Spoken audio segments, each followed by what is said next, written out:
दोस्तों, मध्य पूर्व में हालात तेजी से बदल रहे हैं। एक तरफ इसराइल, दूसरी तरफ ईरान, और अब इस टकराव की गूंज पूरी दुनिया में सुनाई देने लगी है। कहा जा रहा है कि अगर ये युद्ध और बढ़ा तो दुनिया की बड़ी ताकतें भी इसमें कूद सकती हैं। सबसे बड़ा सवाल यह है, क्या रशिया खुले तौर पर ईरान का साथ देगा? क्या ये युद्ध धीरे धीरे तीसरे विश्व युद्ध की ओर बढ़ रहा है?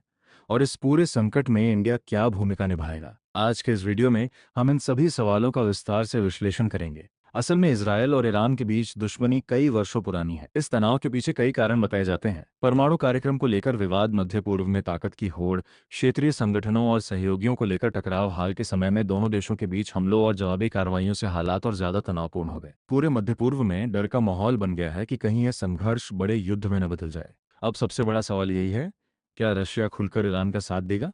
दुनिया जानती है कि रूस और ईरान के बीच पिछले कुछ वर्षों में संबंध काफी मजबूत हुए हैं। दोनों देशों के बीच रक्षा सहयोग, तकनीकी सहयोग, ऊर्जा समझौते जैसे कई समझौते हो चुके हैं।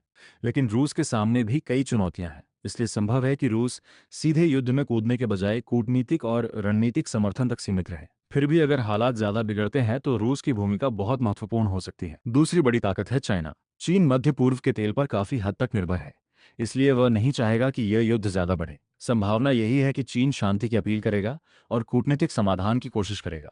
लेकिन अगर हालात बदलते हैं तो चीन भी अपने आर्थिक और रणनीतिक हितों के अनुसार फैसला ले सकता है। अब सबसे बड़ा सवाल, क्या यह संघर्ष तीसरे विश्व युद्ध की शुरुआत बन सकता है? देखिए, अगर इस युद्ध में यूनाइटेड स्टेट्स, रशिया, चाइना जैसी महाशक्तियां सीधे शामिल हो जाती हैं तो स्थिति बेहद खतरनाक हो सकती है। फिलहाल दुनिया की बड़ी ताकतें सीधे टकराव से बचने की कोशिश कर रही हैं, लेकिन मध्य पूर्व का इतिहास बताता है कि यहाँ छोटे संघर्ष भी बड़ी जंग का रूप ले सकते हैं। अगर यह युद्ध बढ़ता है तो इसका असर पूरी दुनिया की अर्थव्यवस्था पर पड़ेगा, क्योंकि मध्य पूर्व दुनिया के सबसे बड़े तेल क्षेत्रों में से एक है। अगर तेल की आपूर्ति प्रभावित होती है तो पेट्रोल डीजल महंगे हो सकते हैं, महंगाई बढ़ सकती है, वैश्विक व्यापार प्रभावित हो सकता है।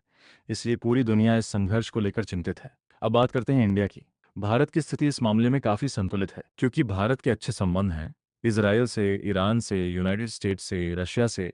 इसलिए भारत की कोशिश यही होगी कि वह शांति और बातचीत के जरिए समाधान का रास्ता निकाले। भारत के सामने सबसे बड़ी चिंता होगी ऊर्जा सुरक्षा, व्यापार और मध्य पूर्व में रहने वाले भारतीय नागरिकों की सुरक्षा। इसलिए भारत बहुत सोच समझकर कदम उठाएगा।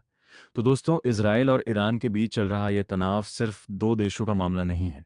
ये एक ऐसा संकट बन सकता है जो पूरी दुनिया को प्रभावित करे। फिलहाल तीसरे विश्व युद्ध की संभावना कम दिखाई देती है, लेकिन अगर हालात नियंत्रण से बाहर हो जाते हैं तो स्थिति बेहद खतरनाक हो सकती है। अब पूरी दुनिया की नज़र इस बात पर है कि रशिया क्या फैसला लेता है, चाइना क्या रणनीति अपनाता है और इंडिया इस संकट में कैसी भूमिका निभाता है। आने वाले दिन दुनिया की राजनीति और अर्थव्यवस्था के लिए बेहद अहम साबित हो सकते हैं।